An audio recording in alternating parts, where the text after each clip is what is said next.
생명 낳고 주님 볼 수 있다면 나의 삶과 죽음도 아낌없이 드리니 죽어야 다시 사는 주의 말씀 믿으며 하나의 미랄 되어 썩어지리니 예수님처럼 생명이 또 다른 생명 낳고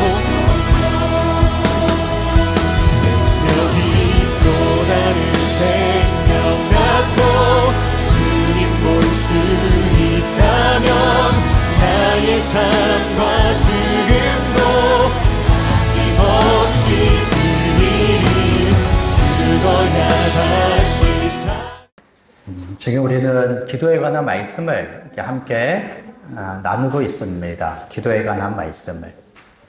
기도는 참 하나님의 은혜의 방편이 되지요. 그러면서도 이 기도가 하나님의 그 말씀과 함께 올바를 때라야 은혜의 방편이지 하나님의 진리의 말씀과 상관이 없는 기도는 은혜의 방편이 되지 못합니다.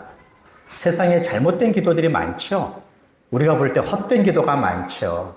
기도라는 이름으로 기도한다고 해서 다 하나님의 은혜를 받는 방편, 수단이 되는 게 아닙니다. 오직 하나님의 말씀과 함께라야 그 기도가 아주 하나님의 올바른 은혜의 수단이 됩니다. 그렇기 때문에 우리는 기도를 하면서도 기도를 오해하면 안 됩니다. 기도를 하면서도 잘못된 기도에 열심을 내서도 안 돼요. 그것은 하나님의 은혜를 받는 일에 헛된 일이 될 수가 있기 때문입니다. 그래서 우리의 믿음의 생활에 아주 필수적인 이 기도를 하나님의 말씀에서 무엇이라고 이야기하는지를 함께 살피려고 합니다. 그래서 혹여나 우리 안에 기도에 대한 잘못된 생각이 자리 잡고 있다면 그것을 빨리 바꿔야 됩니다. 어떤 것은 몇 년, 몇십 년 동안 잘못된 생각들을 가지고 있을 수 있습니다. 얼마나 좀 무의미하고 헛될 수 있겠습니까? 그래서 잘못된 기도를 우리가 바꾸고 올바른 기도를 우리가 늘 품어야 하겠지요. 좋습니다. 자, 오늘 우리 5절의 말씀부터 한번 보면요. 예수님께서 기도에 관한 교훈을 말씀하시기 전에 먼저 비유로서 기도의 교훈을 말해주고 있습니다. 비유는 우리가 일상생활 속에서 겪는 일들이고 그것은 누구나 겪는 일입니다. 그래서 이 비유에서 우리가 아주 이것을 특별하게 생각하면 안 됩니다. 여기에서 아주 수만 가지 다양한 의미들을 생각하시면 안 돼요. 내용 그대로 자연스러운 그 이해가 우선입니다. 그래서 아주 우리 쉬운 그런 비유 속에서도 무엇인가 하나님의 심오한 의미가 있겠지 이렇게 생각하는 것은 우리가 오해할 수가 있습니다. 누구나 겪는 일상적인 거니까 얼마나 좀 이해하기 쉽습니까? 예수님께서는 이러한 비유를 통해서 하나님의 교훈을, 기도의 교훈을 우리에게 말씀해 주고 계세요. 그러니까 하나님은 얼마나 참 자비로운 분이십니까? 아주 인자하신 분이시죠. 그런데 이 기도의 비유와 기도의 교훈을 말씀하시기 전에 1절부터 4절을 한번 훑어보십시오. 여기에 보니까는 예수님의 제자들이 먼저 예수님에게 기도를 가르쳐 주기를 요구하고 있습니다. 1절에 보니까 우리에게도 기도를 가르쳐 주소서 이렇게 말씀하시죠. 그럴 때 예수님께서 제자들에게 기도를 알려주세요. 2절부터 4절은 바로 하나님의 뜻대로 하는 기도의 내용입니다. 기도의 내용. 하나님 나라에 속한 하나님의 백성들이니 그들은 하나님을 섬기고 하나님의 뜻에 순종하며 살아가야 되겠죠. 그래서 저들에게 하나님의 뜻에 합한 기도의 내용을 알려주십니다. 우리가 지난주에도 보지 않았습니까? 하나님의 이름이 거룩히 여김을 받으시고 나라에 임하시며 그리고 뜻이 이 땅에서 이루어지기를 바랍니다. 그리고 매일의 일용할 양식을 위하여 기도하고 또 하나님께 우리의 죄 용서받기를 간구하고 또한 우리에게 죄범한 자들을 용서해 주기를 구하며 그리고 악한 것에서 날마다 우리를 건져서 시험에 들지 않기를 기도하라 이렇게 말씀을 합니다. 우선적으로 하나님을 위한 것을 먼저 구해라. 그리고 너희들의 일용할 양식과 또 하나님과 사람들 간의 화목을 위하여 죄 용서함을 구하고 그리고 오직 믿음으로 살아갈 수 있도록 시험에 들지 않도록 깨어 있도록 그렇게 간구하기를 예수님께서 말씀해 주십니다. 그것은 얼마나 참 대단한 기도의 내용들입니까? 우선적으로 하나님께 기도하는 것은 얼마나 대단한 일입니까? 이 세상에 누가 하나님을 알아서 하나님께 기도합니까? 또 하나님은 누구의 기도를 들어주시나요? 아무의 기도를 들어주지 않으세요. 그런데 우리가 하나님께 기도한다는 것, 또 하나님을 위하여, 또 우리를 위하여 기도하는 내용도 한번 보세요. 이것은 결코 가벼운 것들이 아닙니다. 이 모든 것들을 하나님께 기도하면서 우리 안에 어쩌면 하나의 의심이 생길 수 있습니다. 나라는 사람이 하나님께 기도할 때 과연 나의 기도를 들어주실까라는 거예요. 내가 육신의 모든 필요를 내가 기도할 때 하나님은 이 모든 것을 들어주실까? 혹 의심이 들지 않습니까?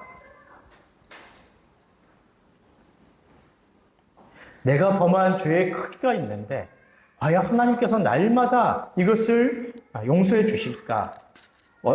언제든지 이런 의구심을 우리가 가질 수가 있지요.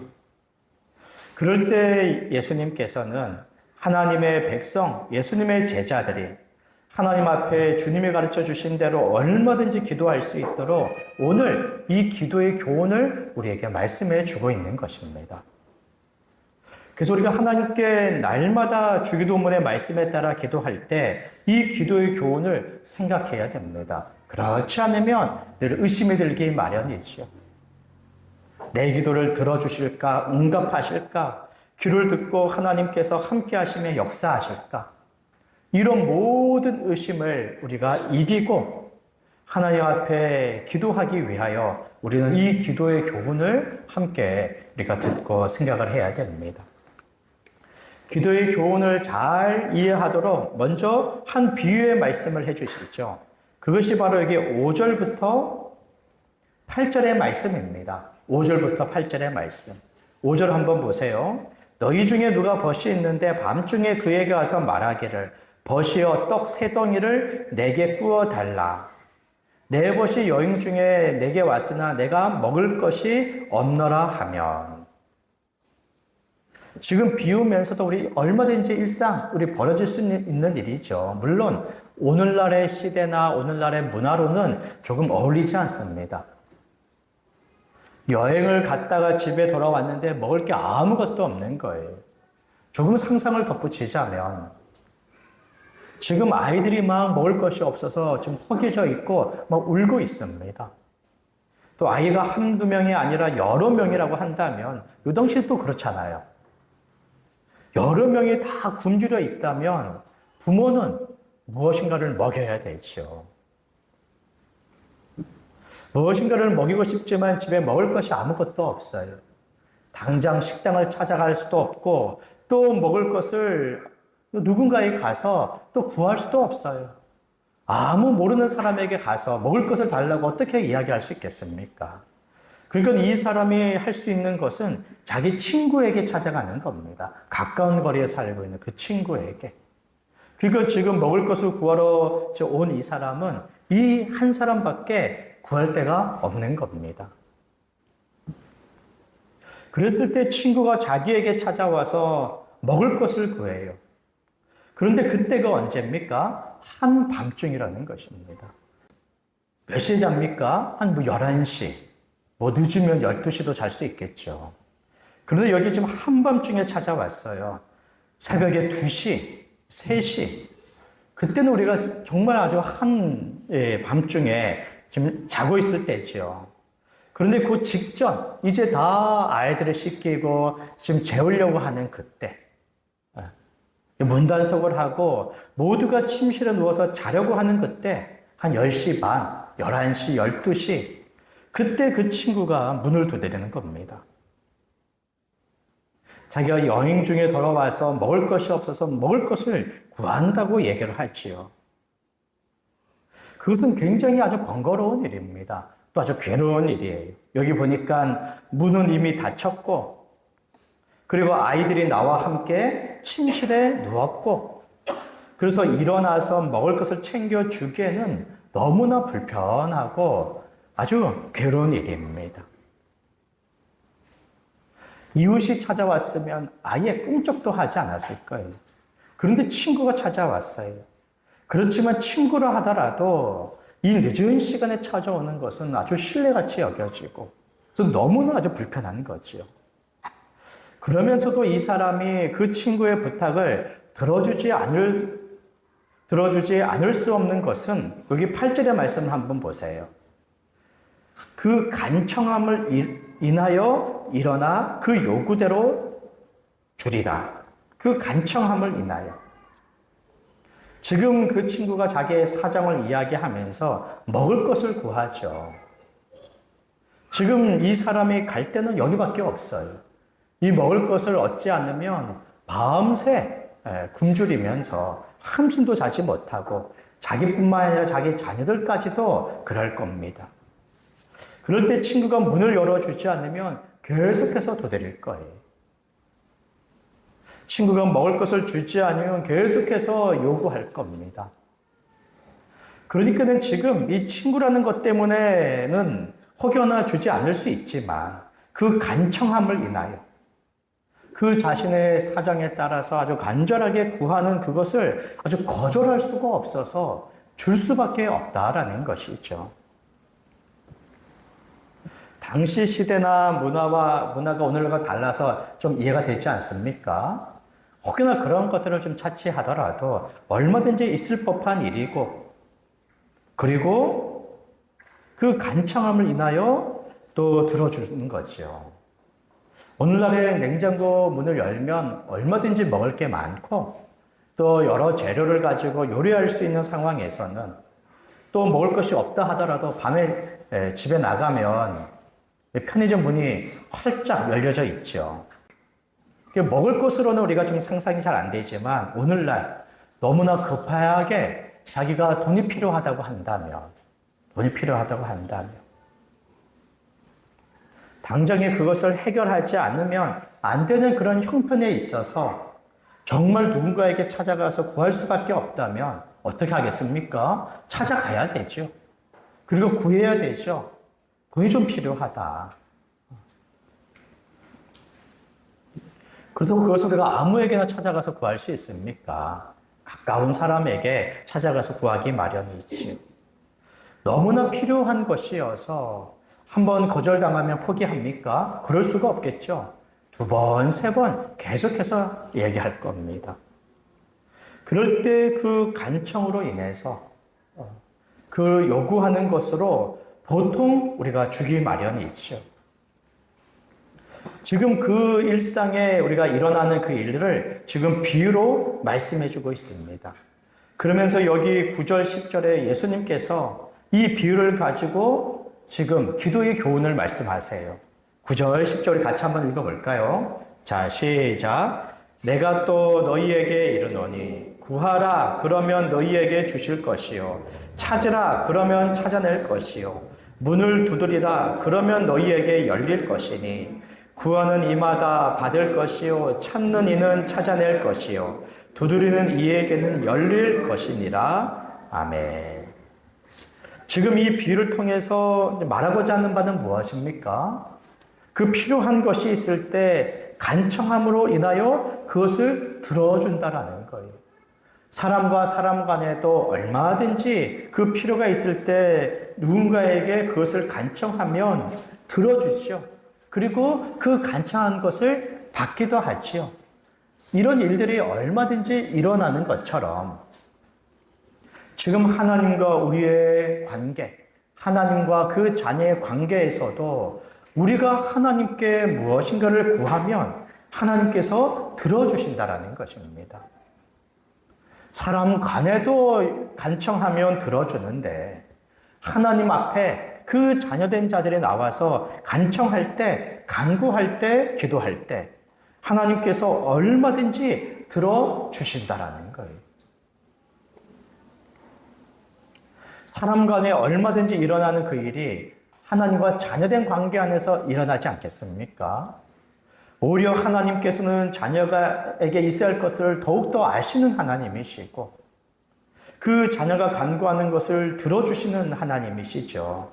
얼마나 더 이 일이 하나님과 우리 간에 일어나겠습니까? 그렇기 때문에 하나님께 구하라는 것입니다. 구해라. 그러면 하나님이 주실 것이며 또 여기 10절 한번 보세요. 구하는 자마다 받게 될 것이다. 이것을 오늘 말씀해 주시는 거죠. 하나님께 구하면 들어주실까? 주님이 가르쳐 주신 이러한 내용들을 구하면 들어주실까? 의심하지 말고 하나님께 구하면 들어주신다라는 거예요. 그렇기 때문에 얼마든지 구하라는 것입니다. 9절과 10절 단 2절이지만 여기 있는 내용을 보면 얼마나 그 같은 의미의 것들이 반복하고 있습니까? 구하라 그러면 너희에게 주실 것이요. 이렇게 한 말씀만 해도 아주 충분하죠. 그런데 어떻게 더 얘기를 합니까? 찾아라 그러면 찾아낼 것이요. 문을 두드려라 그러면 열릴 것이며 찾으라 그러면 찾아낼 것이요. 문을 두드리라 그러면 열릴 것이다 라고 반복해서 얘기를 해주고 있죠. 또 거기에서 그치지 않습니다. 구하는 이마다 받을 것이고 찾는 이마다 찾아낼 것이고 두드리는 이에게 열릴 것이다. 다 하나의 의미를 지금 말해주고 있는 것이죠. 우리가 하나님께 구하면 하나님이 들어주신다라는 거예요. 들어주십니다. 우리는 하나님께 구하는 것을 얼마든지 받을 것이지요. 이 믿음을 가져야 됩니다. 이 확신을 가져야 돼요. 이것은 경험에서 오는 게 아닙니다. 이것은 하나님의 말씀에서 오는 것이고 하나님께서 우리에게 약속해 주신 거예요. 이것을 믿는 거죠. 하나님은 우리가 믿고 의지하고 신뢰할 만한 대상 아닙니까? 하나님의 입에서 나오는 모든 말씀과 그 약속도 얼마든지 우리가 믿고 신뢰하기에 충분한 거죠. 하나님을 믿지 않으면 무엇을 믿겠습니까?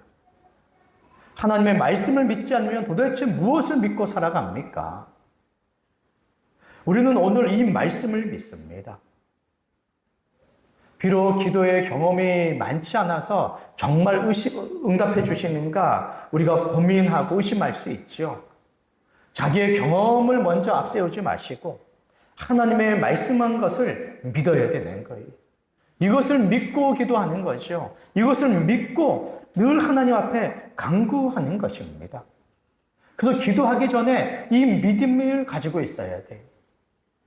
우리가 주님이 가르쳐 주신 대로 기도할 때 이 믿음이 늘 작동이 되어야 되는 겁니다. 이 믿음의 큰 확신을 가지고 기도하는 거예요. 그렇지 않으면 기도하겠습니까? 기도하기가 어렵죠.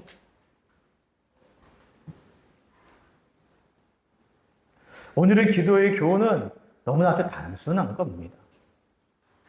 어쩌면 우리가 이미 다 알고 있는 것이고 이미 믿고 확신하고 이 믿음의 확신 속에 기도하고 있을 것입니다. 그러면서도 다시 한번 이 믿음의 확신을 갖는 것이 필요합니다. 그리고 어쩌면 작은 일들에 있어서는 기도하지만 조금 더 큰 일들에 있어서는 기도할 엄두를 못 낼 수도 있어요. 과연 이 기도를 들어주실까? 과연 이 기도를 들어주실까? 자녀가 어릴 때 학교 생활을 할 때는 우리가 자녀들에게 들어가는 비용이 크진 않지요. 그래서 얼마든지 주님을 의지하며 그렇게 지내왔어요. 그런데 이제 자녀가 대학교에 들어가고 또 조금 더 많은 비용이 들어갈 때 그때 하나님 앞에 구할 수 있습니까? 근데 그것은 필요한 일입니다. 전에 자녀들이 학원에 갈 때 학원비 정도는 얼마든지 주님을 의지하며 그런 응답 속에 보낼 수 있었지만 과연 500만 원, 1000만 원 이런 비용이 있을 때 그때도 기도할 수 있겠습니까? 그때 더욱더 이 믿음의 확신을 가져야 되지요. 지금 우리에게 필요한 그것, 얼마든지 우리 주님께 구하면 주님이 주실 줄을 믿고 우리가 기도해야 될 겁니다. 그러니 우리가 기도의 내용에 있어서도 자신의 한계 속에 머물지 말고 자신의 생각 속에 자신의 기도의 내용들을 제한하지 마세요. 오늘의 말씀에 따라 하나님께 구하면 주신다고 말씀하시고 구하면 우리가 받게 될 것이라고 말씀해 주고 있는 것이죠. 이 믿음을 다시 한번 굳건히 갖기를 바랍니다. 그리고는 자신의 삶의 모든 그 멍에와 짐을 스스로 짊어지려고 하지 마세요. 지금 주님께 기도하면 들어주신다고 하지요. 참 진리되는 너무나 단순한 이 기도의 교훈을 생각하지 않으면 어떻게 합니까? 자신에게 있어야 할 필요한 모든 것들을 그 멍에와 짐을 고스란히 자기 자신이 다 짊어지고 살아갈 겁니다. 내가 하나님을 위하여 어떻게 살아갈까? 내게 필요한 것들을 어떻게 내가 다 감당하며 살아갈까? 그 모든 멍에와 짐을 그 스스로 짊어지면서 늘 염려와 걱정과 근심 속에 허덕거리며 살아가게 되지요. 그때 과연 하나님 아버지가 계십니까? 그때 과연 이 믿음으로 이 기도의 교훈을 믿음으로 가지고 있습니까? 하나님 아버지는 늘 우리와 함께 계시며 우리의 있어야 할 것을 아시고 기도의 교훈을 가르쳐 주시며 믿음으로 이 기도를 할 것을 우리에게 말씀해 주고 계시죠. 주기도문은 그저 기도의 내용에만 머물러 있는 것이 아니라 주기도문은 우리의 삶 그 자체입니다. 하나님을 위하여 살아가고 또 우리를 위하여 살아갈 때에 우리의 삶 그 자체에 이것을 지금 하나님께 기도하라라고 말씀하시죠. 얼마든지 이 모든 것을 주시겠다고 말씀하시는 겁니다. 전에 하나님을 위하여 좀 채 잘 살아가지 못한 자라 할지라도 하나님을 위하여 살아가기에 늘 연약한 것 같고 나는 아무것도 할 수 없는 사람 같다 하더라도 하나님께 기도할 때에 하나님께서 하나님을 위하여 살아갈 그 모든 능력을 주신다라는 거예요. 하나님의 이름이 거룩히 여김을 받기를 원하는 하나님에 대한 감사와 찬양의 예배를 드리는 자로 하나님께 우리를 온전케 해주시는 거예요. 늘 예배가 우리의 한 주의 삶의 우선순위고 우리의 인생의 중심이 되는 것이죠. 우리의 모든 하나님을 예배하는 삶의 중심에는 이 교회의 이 공예배가 있습니다. 이것이 온전히 설 때 우리의 삶 전체 하나님을 예배하는 마음을 굳게 지키며 예배하는 삶을 살아가게 됩니다. 하나님께 온전히 예배하기를 구할 때 예배하는 사람으로 우리를 온전케 하시는 거죠. 예배가 사모가 되고 예배하러 오는 걸음이 기쁘고 예배하는 모든 순간순간이 감사가 되고 또 그 하나님에 대한 기쁨과 열심이 넘쳐나게 되지요. 그러니 점점 다른 것들은 그 후순위가 되는 거예요. 언제나 예배가 우선순위가 되고 우리 인생의 앞자리에 놓이게 되는 것이죠. 나라가 임하는 늘 하나님의 다짐을 받으며 그 뜻에 순종하는 것, 그것을 얼마나 우리는 어렵게 생각합니까? 그런데 그 일들을 하나님께 간구하는 거예요. 하나님 늘 그 다스림을 받기 원합니다. 다스림에 순종하기를 원합니다. 기꺼이 그 뜻에 따라 살아가기 원합니다. 이런 간구를 드린 적이 있습니까? 전에 감히 감당할 수 없을 것 같은 그러한 일들을 우리 하나님께 감당함으로 하나님께서 그 모든 기도를 들어주시죠. 어느새 내 마음에 그런 거센 파도, 나를 위하여 살아가고 싶고 도무지 하나님과 그 뜻에 거스르며 오로지 나를 위하여 세상에서 마음껏 살아가고 싶은 그런 거센 파도가 잠잠해지며 하나님 앞에 유순한 자가 되어서 늘 하나님을 섬기며 그 말씀에 순종하는 자가 되어 있는 것이지요.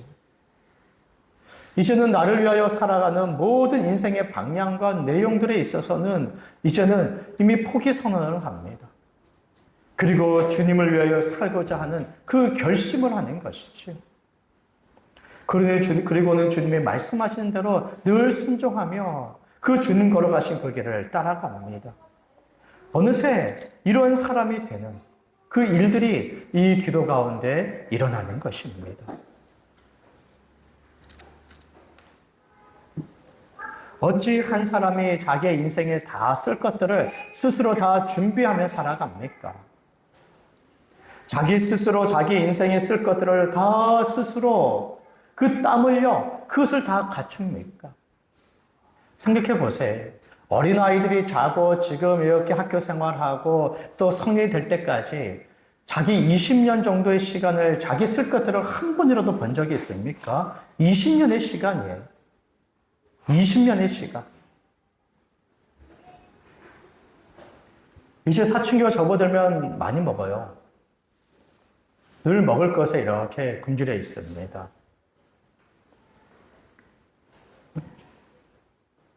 어릴 때부터 20살까지 먹고 마시고 입고 또 자기 필요한 것들을 쓰고 하는 그 모든 것, 그것을 정말 금액으로 따지면은 수억이 넘겠죠. 그것들을 그 스스로 다 준비하며 이렇게 지금 살아갑니까? 전혀 그렇지 않았어요. 하나님께서 부모를 대리인으로 삼아 하나님께서 지금까지 돌보신 거 아닙니까? 그런데 어째서 이제는 마치 그 스스로 일하지 않으면 살 수 없고 자신의 남은 인생을 다 지금 준비하지 않으면 살 수 없는 것처럼 어째서 그 염려 속에 살아가냐는 거예요. 그 염려는 불신앙의 일환입니다. 그 염려가 많으면 불순종의 삶으로 늘 이어지게 되는 거예요. 하나님의 뜻보다 자기 일이 우선이고 이웃사랑보다 자기 사랑이 우선입니다. 그래야 살 수 있거든요. 그렇기 때문에 어쩌면 주님께서는 우리에게 있어야 할 그 모든 것을 아시면서도 단번에 그 모든 것을 주지 않는 것이 분명히 그 이유일 겁니다.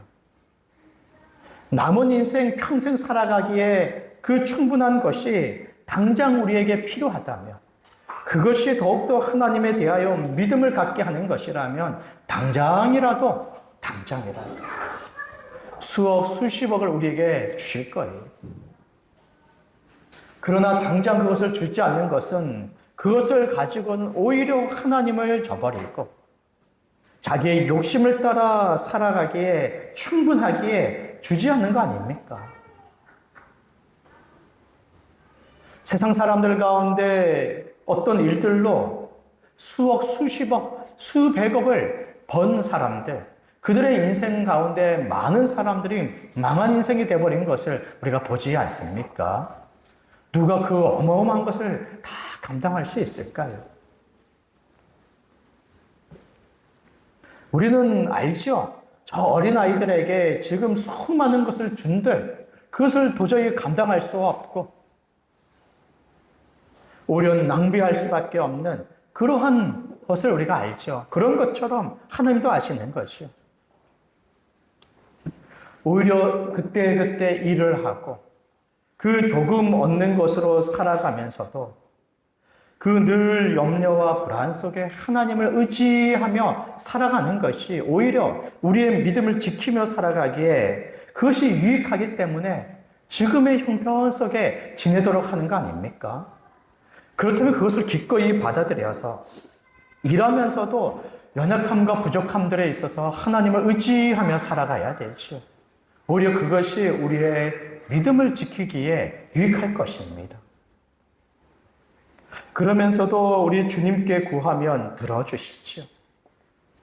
그러니 이 모든 것들, 우리는 이 기도의 교훈에 따라 믿음을 가지고 우리가 하나님 앞에 나가야 할 것입니다. 구하면 주신다고 말씀하시죠. 구하면 받을 것이라고 말씀해 주고 있습니다. 이 기도를 우리가 해야 됩니다. 이 기도를 우리가 드려야 할 것이죠. 오히려 너무나 단순하면서도 믿음의 기도를 드리지 않고 자기 힘으로 살 수 있는 것처럼 생각한다면 오히려 많은 염려 속에 우리가 불안할 겁니다. 많은 염려 속에 우리는 근심하게 될 것이에요. 그리고는 자신을 의지하고 세상을 의지하며 하나님을 떠나가게 될 것입니다. 그러면서도 한 가지 비유를 더 말씀하시면서 이 기도의 교훈을 아주 강화시켜 주시고 확신시켜 주고 있습니다. 여기 11절부터 13절까지 한번 보십시오. 너희 중에 아버지 된 자로서 누가 아들이 생선을 달라 하는데 생선 대신에 뱀을 주며 알을 달라 하는데 정갈을 주겠느냐.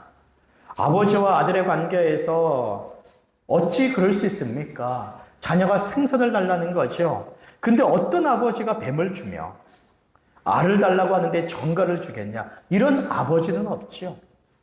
이것도 비유입니다. 누구나 다 인정하고 누구나 다 받아들일 만한 비유입니다. 그러면서도 악한 자라 할지라도 좋은 것을 자식에게 줄 줄 알거든. 그렇죠.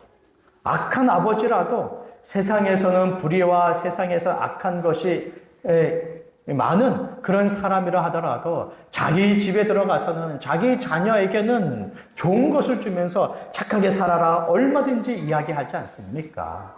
이것이 일상인 것처럼 이것이 모든 사람들이 다 알고 있는 사실로서 이렇게 교훈을 덧붙이고 있습니다. 하물며 너희 하늘 아버지께서 구하는 자에게 성령을 주시지 않겠느냐.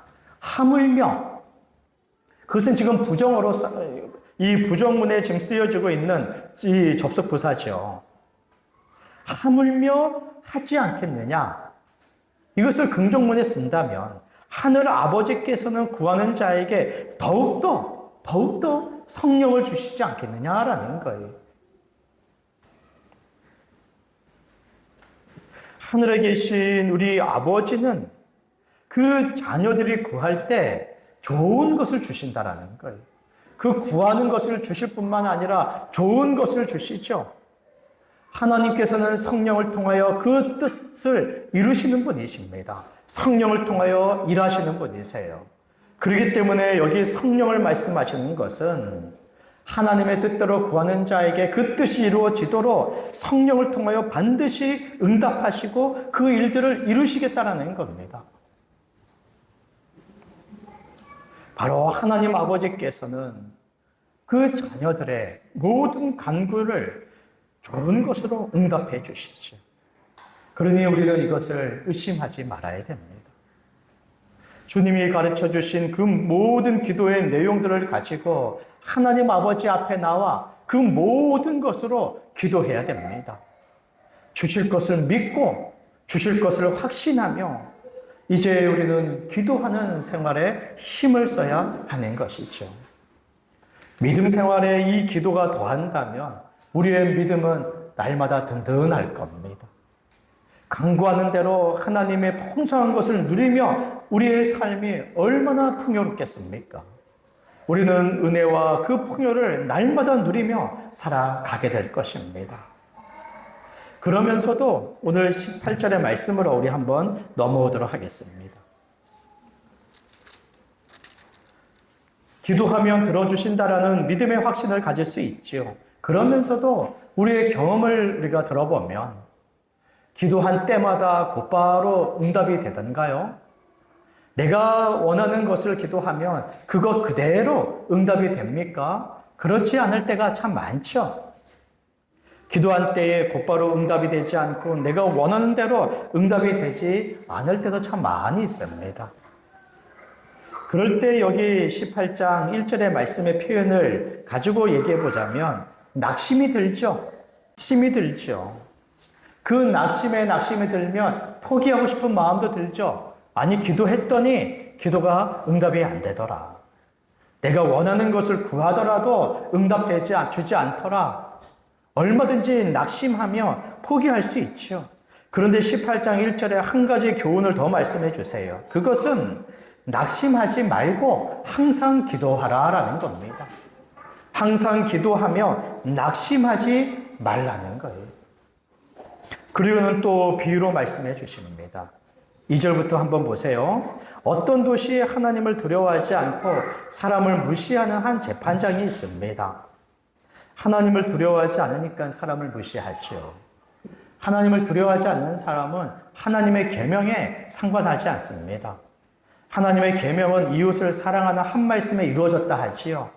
하나님을 두려워하는 사람은 그 계명을 지키는 자고 그 계명을 지키며 이웃을 사랑하는 자입니다. 그런데 하나님을 두려워하지 않으니까 전혀 이웃을 사랑하지 않아요. 그리고 하나님을 두려워하지 않는다는 것은 심판도 두려워하지 않는 겁니다. 죄를 지어도 심판을 결코 두려워하지 않죠. 그러니까 계명을 어기고 이웃을 무시하며 살아가지요. 그러한 재판장입니다. 얼마나 그가 사람을 무시하는지 아예 하나님을 두려워하지 않고 사람을 무시한다라고 이렇게 못을 받고 있습니다. 그리고는 그 도시에 한 과부가 있습니다. 과부는 연약한 자들 중에 한 대명사로 보통 얘기를 하곤 하지요. 아마 과부라고 얘기할 때는 남편이 없는 것뿐만 아니라 그런 경제적으로 가난하여서 스스로 힘으로는 잘 살아가기 어려운 그런 사람을 지금 비유로 가지고 왔습니다. 그럴 때 그가 어느 원수가 있고 그 원수로부터 해를 받아서 원한이 가득해요. 피해자로서의 그 고통이 너무나 막심합니다. 누구에게 하소연할 수도 없고 그리고 도무지 해결받을 수가 없어요. 이제 이 사람이 찾아갈 수 있는 곳은 이 재판장밖에 없습니다. 그리고는 그가 몇 번을 찾아가지요. 그럴 때 재판장이 이렇게 생각합니다. 4절, 5절 한번 보십시오. 그가 얼마 동안 듣지 아니하다가 후에 속으로 생각하되 내가 하나님을 두려워하지 않고 사람을 무시하나 이 과부가 나를 번거롭게 하니 내가 그 원한을 풀어주리라. 그렇지 않으면 늘 와서 나를 괴롭게 하리라. 사람을 무시하는 사람이 이 재판장입니다. 그럼에도 이 과부가 와서 자신의 원한을 이야기할 때 한두 번 거절하면 포기할 것 같은데 전혀 그럴 것 같지 않은 거예요. 늘 와서 나를 괴롭게 할 것이다. 하소연하고 또 하소연하고 또 그 사람을 고발하고 또 고발하면서 늘 와서 나를 괴롭게 할 것이다. 그렇게 판단해서는 내가 들어줘야겠다. 이렇게 결정을 하지요. 그래서 예수님께서는 불의한 재판장이 말한 것을 들으라고 말씀하시면서 이렇게 기도의 교훈을 말씀해 주십니다. 하물며 하나님께서 그 밤낮 부르짖는 택한 자들의 원한을 풀어주지 아니하시겠느냐? 그들에게 오래 참으시겠느냐? 내가 너희에게 이르노니 속히 그 원한을 풀어주시리라. 불의한 재판장이라 하더라도 늘 와서 간청하는 이 과부의 그 원한을 풀어주는데 하나님 아버지께서 늘 자신에게 찾아와 간구하는 택한 자들, 하나님의 자녀, 그 백성들의 그 간구를 들어주지 않겠느냐라는 거예요. 불의한 재판장도 들어주는데 어찌 하나님 아버지께서 들어주지 않겠느냐. 오히려 더욱더 들어주시죠. 더욱더. 오래 참겠느냐? 그렇지 않습니다. 속히 들어주시죠. 우리가 올바른 기도를 할 수 있는 것은 하나님을 올바르게 알 때 비로소 올바르게 기도할 수가 있어요. 우리가 올바르게 기도할 수 있는 것은 올바른 하나님에 대한 지식에 따라 하나님을 올바르게 믿음으로 올바르게 기도할 수 있습니다. 그래서 그가 지금 기도하냐? 지금 어떤 기도의 생각을 하고 있느냐? 그것을 통해서 하나님에 대한 지식, 하나님에 대한 믿음을 확인해 볼 수 있습니다. 지금 예수님께서는 계속해서 하나님이 누구신지, 우리의 아버지 하나님이 누구시며 그 자녀들에게 어떻게 하시는지를 말씀해 주시죠. 이 하나님에 대한 지식과 믿음을 가지라는 거예요. 밤낮 부르짖어 간구하는 것. 여기 부르짖는다라는 것이 아주 특별한 의미를 둘 것은 없어요. 하나님이 가르쳐 주신 그 기도를 간구하는 거죠. 부르짖으라라고 얘기를 해서 지금 막 목소리 높여서 막 쉴 정도로 부르짖을 건 아닙니다. 부르짖으면 기도를 들어주시고 조용조용하게 기도 들어주시면 기도를 안 들어주시는 게 아니에요. 부르짖는 것에 효험이 있고 부르짖지 않고 조용조용하는 것이 효험이 약한 게 아닙니다. 그런 자세와 태도로 절대 기도할 것이 아니에요. 우리는 하나님께 주님이 가르쳐 주신 그 내용들로 기도할 따름이라는 거예요. 그런데 그 기도가 할 때마다 당장 응답이 되지 않는다 하더라도, 내가 원하는 만큼 응답이 되지 않는다 하더라도 주님이 가르쳐 주신 그 기도, 하나님의 뜻대로 하는 그 기도, 하나님을 위하며 그리고 교회를 위하고 나 자신을 위한 그 기도를 매일같이 드리라는 것입니다. 매일같이. 그럴 때 그 기도가 속히 응답된다라는 것이죠. 비록 내가 기도한 그때, 내가 정한 그때 응답되지 않는다 할지라도 우리의 모든 간구를 하나님이 다 들으시죠. 하나도 이렇게 흘리지 않으시고 하나도 땅에 떨어뜨리지 않으세요. 우리의 모든 간구를 하나님이 그런 선하신 그런 뜻 가운데 그 정한 때 그 일들이 다 이루어집니다. 우리의 믿음과 삶에 유익하도록 하나님이 원하시는 분량에 따라, 하나님이 원하신 정도에 따라 그 모든 일들이 다 이루어질 것이에요. 어찌 그것을 우리가 의심할 수 있습니까? 그러니까 내가 원하는 그 정한 때에 되지 않아도 괜찮아요. 하나님의 때에 이루어지기 때문이지요. 혹 내가 기도한 것대로 응답되지 않아도 괜찮습니다. 내가 있어야 할 것, 또 내게 유익한 모든 것을 아시고 하나님의 그 선하신 것대로 하나님께서 이렇게 저렇게 이 모양 저 모양으로 또 응답하셔서 선하게 인도하실 것이기 때문에 우리는 주님이 가르쳐 주신 그 모든 것대로 기도할 따름이지요. 오히려 아주 소극적으로 기도할 것이 아닙니다. 아주 적극적으로 기도할 것입니다. 왜냐하면 주님은 그 모든 것들을 다 들어주시기 때문이지요. 이웃을 위하여 기도할 때 그저 한두 사람을 두고 기도할 것이 아니죠. 내가 알고 있는 모든 사람들을 위하여 기도하세요. 하나님 그 모든 기도를 다 들어주실 것입니다. 주님의 다스림에 순종하는 기도도 조금 순종하는 것으로 기도하지 마시고 내 자신을 드리며 내 모든 것을 사용하셔서 나를 다스려 주시고 나를 받아주시기를 기도하세요. 그럴 때 주님께서는 그 모든 것을 또 기뻐하시고 응답하시며 선하신 대로 우리를 인도하시고 이끌어 가실 것입니다. 그래 우리는 기도할 때마다 결코 낙심할 것이 아닙니다. 듣지 않으신다. 응답하지 않으신다. 역사하지 않으신다. 이런 의심을 우리는 다 버려야 되는 거죠. 결코 응답되지 않을 것이라는 생각에 낙심하지 말아야 됩니다. 포기하지 말아야 되는 거예요. 주님이 가르쳐 주신 그 기도대로 우리는 항상 기도해야 할 것이죠.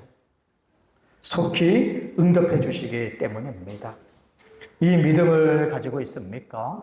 또 이 믿음의 기도를 하고 있습니까? 8절의 마지막 말씀을 한번 보세요. 그러나 인자가 올 때에 세상에서 믿음을 보겠느냐? 이 말씀을 하시죠. 자칫 오해하면 주님께서 세상에 오실 때 믿음을 보지 않는 것처럼 생각이 돼요. 세상에서 믿음을 보겠냐? 보지 않는다. 이런 생각이 드는데 그렇지 않습니다. 인자가 올 때 세상에서 믿음을 보겠느냐고 할 때 악한 이 세상에 이것을 믿는 자, 하나님을 믿고 하나님의 말씀을 믿고 이 기도를 믿는 자가 적다라는 것을 이야기를 합니다. 이 세상에서 이런 믿음을 가진 자를 찾아볼 수 없다라는 거예요. 무슨 말을 하는 겁니까? 믿음을 가지라는 거예요. 주님께서 세상에 오실 때 이 믿음 있는 자를 보실 것이기 때문에 믿음을 가지라는 거예요. 믿음이 적은 이 시대, 믿는 자의 수가 적은 이 시대, 오직 너만큼은, 너희 교회만큼은 이 믿음을 가지라는 것입니다. 이 믿음.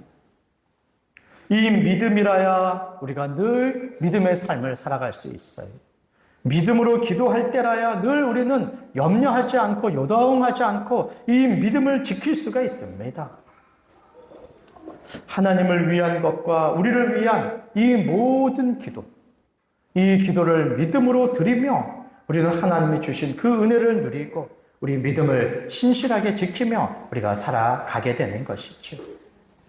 그래서 오늘 이 말씀에 따라 이제는 이 기도에 관한 이 믿음을 우리가 굳건히 갖기를 바랍니다. 먼저는 하나님 아버지께 구하면 들어주신다라는 거예요. 하나님께 구하면 받는다라는 것입니다. 당장 응답되지 않고 내가 원하는 대로 응답되지 않는다 할지라도 하나님께 간구하면 하나님께서 오래 참지 않으시고 속히 들어주신다는 것입니다. 이 믿음을 가지세요. 이 믿음을 갖기를 바랍니다. 늘 이 믿음을 가지고 하나님 앞에 나와 기도하는 것이죠. 결코 이 기도의 교훈을 잊어버리지 마십시오. 이 기도의 교훈을 우리가 가질 때 의심하지 않습니다. 낙심하지 않습니다. 그리고 포기하지 않아요. 날마다 기도할 마음을 갖고 담대함을 얻습니다. 저도 한 주 동안에 이 말씀을 연구하고 묵상하면서 더 기도할 마음이 생깁니다. 끈질기게 간절히 밤낮 부르짖는 이러한 말들이 전혀 부담스럽지가 않아요. 기도하면 들어주신다는 이 교훈에 따라 이 믿음을 가짐으로 이제는 무엇이든지 기도해야겠다. 주님의 뜻대로 하는 기도라고 한다면 더 큰 기도를 해야 되겠다. 하나님을 예배하는 일, 말씀을 양육받고 성도들이 믿음을 갖는 것, 그리고 함께 복음을 전하는 이 모든 일들이 하나님의 뜻이기에 이 일들에 있어서 더 큰 제목으로 기도를 해야 되겠다. 이런 생각들을 하게 되는 것이죠. 성도들의 변화와 성도들의 교제, 그 모든 일들이 하나님의 뜻에 합한 것이라면 더욱더 기도에 힘써야 되겠다. 그저 마치 내 힘으로 내가 하는 것처럼 그래서 내 뜻대로 되어지지 않으면 사람을 미워하기도 하고 서운해하기도 하고 그 일들의 스트레스를 받기도 하는데 이 모든 것들을 기도하며 주님께서 이루어 주실 것을 믿고 주님께서 내 멍에 내 짐을 다 짊어지시면서 주님이 주시는 멍에는 가벼운 것으로 내가 알고 이 모든 것으로 기도해야겠다. 그런 생각들을 더욱더 갖게 되는 것이죠. 믿음으로 이 기도의 교훈을 받기를 바랍니다.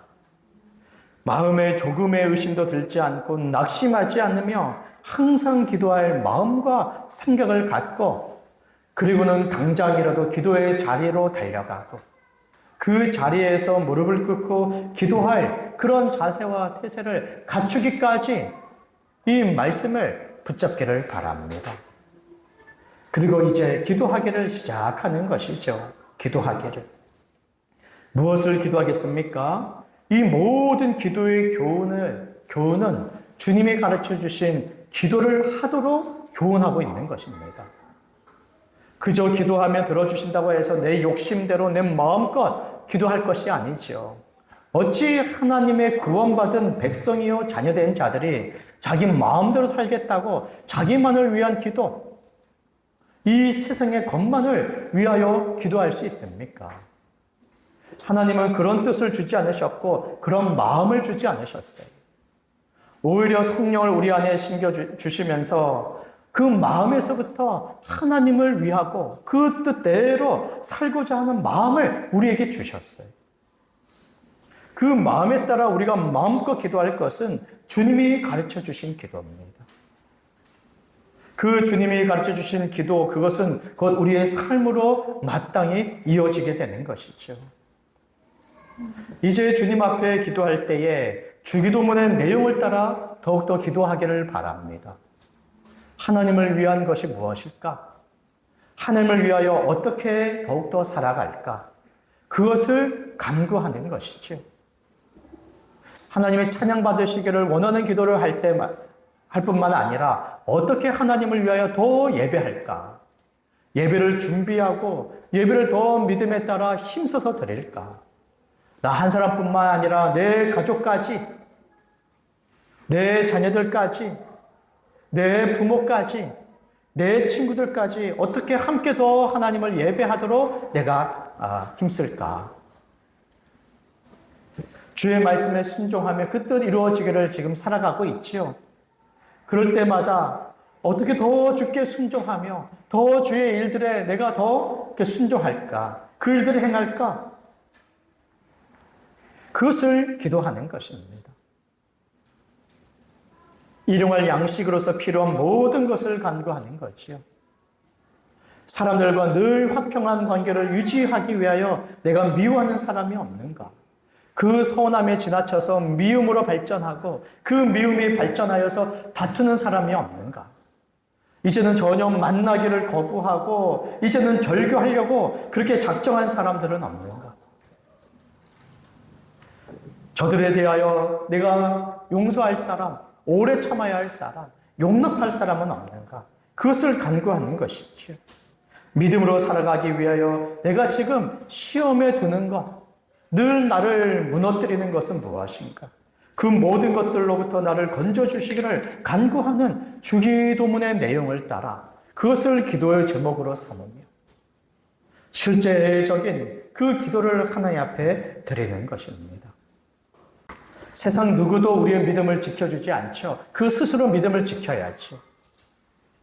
세상에 어디에서 기도를 배우거나 기도하라고 독려하지 않죠.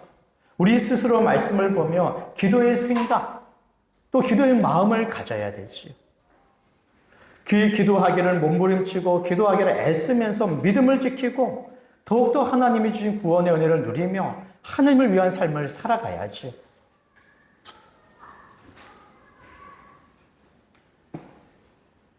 그 기도의 시간을 정하고 그 주기도문을 따라 기도의 내용들을 적어보는 겁니다. 그렇지 않으면 아마 쏠림 현상들이 있을 거예요. 늘 자기 필요, 늘 육신의 필요의 것들만을 구할 겁니다. 주님이 가르쳐 주신 기도의 내용을 보면 우리의 필요들만을 구하도록 말씀하지 않으세요. 하나님을 위한 기도를 말씀하시고 더불어서 함께 살아가는 이 지체들을 위한 기도를 말씀하시죠. 그러니 이제 그 자신의 기도의 내용도 아주 달라질 필요가 있어요. 어린아이들이 보통 자기를만을 생각하는 것처럼 믿음의 어린 사람의 특징도 역시 자기 자신의 믿음만을 생각을 합니다. 자기 자신만을 생각하는 경향들이 다분하지요. 이제는 벗어나야 되지 않겠습니까? 믿음의 장성한 사람이 된다는 것은 더욱더 이웃을 사랑하여 자신의 희생해서 섬기는 일입니다. 누가 섬깁니까? 사랑이 있는 사람이 섬기고 누가 사랑합니까? 믿음이 있는 사람들이 그 일들을 감당하는 것이죠. 믿음의 기도를 드리며 이 2주의 시간 동안에 30분, 60분 우리의 시간을 정하여서 주기도문의 그 내용들로 우리가 기도의 수첩에 적으면서 다시금 기도하는 일에 마음을 먹고 힘을 쓰면서도 주님이 가르쳐주신 기도로 기도에 힘쓰기를 바랍니다. 주님이 말씀하신 대로 성령이 우리 가운데 역사하셔서 그 일들을 이루실 거예요. 우리의 마음을 변화시켜 주시고 새 힘을 공급하여 주시며 어느새 우리의 삶에 하나님의 열매들이 가득 차는 것을 보게 될 겁니다. 이것을 위하여 기도의 시간을 정하세요. 나오면 하겠다. 그럴 시간이 없습니다. 남아도 하지 않지. 먼저 하루를 돌아보면서 기도의 시간을 정하세요. 기도의 장소를 정하십시오. 차를 끌고 출근하는 사람이 있다면 그 차에서 먼저 10분을 기도하고 출근을 하세요. 그 자리가 자기의 골방이 되는 거죠. 그 은밀한 곳에 우리 주님이 계셔서 우리의 기도를 들어주시는 것이죠. 이제 이 기도를 우리가 항상 기도하면서 기도의 은혜를 함께 누리기를 원합니다. 각 사람마다 기도를 통하여 믿음을 지키고 교회 전체가 굳건한 믿음 위에 서서 우리 하나님이 기뻐하시는 성도와 또 교회 되기를 바랍니다. 우리 이것을 위해서 이 시간 함께 우리 기도하도록 하겠습니다. 파란 하늘 햇살 가득 아버지 사랑이 샬롬의 문을 여신의 저 방향 넘어 다시 약속의 땅으로 산소망 우리에게 주신 내 사랑을 모아 온 마음